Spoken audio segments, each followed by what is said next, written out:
Hey YouTube, Cellkill here, and you are made out of atoms. To be roughly giving a number, you are made out of about 100 trillion atoms, and so is everyone else around you, give or take a couple trillion, because of course humans vary in scale and size. Anyway, so these atoms, of course, are made out of even smaller particles, electrons, protons, and neutrons, and it was thought that these particles were the smallest. I mean, electrons are the smallest because they're way smaller than protons and neutrons, but we didn't know that you could divide protons and neutrons into things even smaller until around 60 years ago when we discovered quarks, which make up all protons and neutrons, and flux tubes, but they're a different thing. So quarks, there's an interesting thing. So they're indivisible. They're the smallest things that you can get.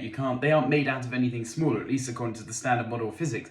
And an interesting point about quarks is there are only two types of quarks in your whole body. Every single atom that makes up me, the room behind me, that dog there, is made up of two different specific types of quarks and none others, up and down quarks. And this is weird because there are actually 6 types of quarks in total: up, down, top, bottom, charm, and strange. So why don't these other 4 really ever pop up naturally in our universe? Well, it has to do with stability, because of course our universe is a big fan of things that are more stable over things that are less stable, and these other quarks have higher masses, and this means that they end up being more unstable, and therefore they're less likely to survive. Because when the universe first began, there was roughly a balance between the ratios. It was roughly even between all these different quarks. There are about the same number of up, down, top, bottom, strange, and charm quarks in the whole universe.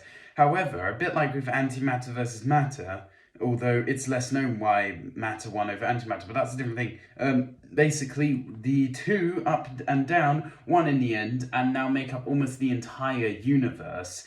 And you can create these other 4 types of quarks. You just have to smash together quarks in particle accelerators, because the extreme conditions there, where they're moving at almost the speed of light, is able to create these new types of quarks. But because they're unstable, they don't last for that long. And these quarks do pose a slight risk, though, because at the center of neutron stars, the conditions are so extreme that these things called strangelets can form. These are mixtures of strange quarks and some other types of quarks as well. It's just really a random assortment of other quarks.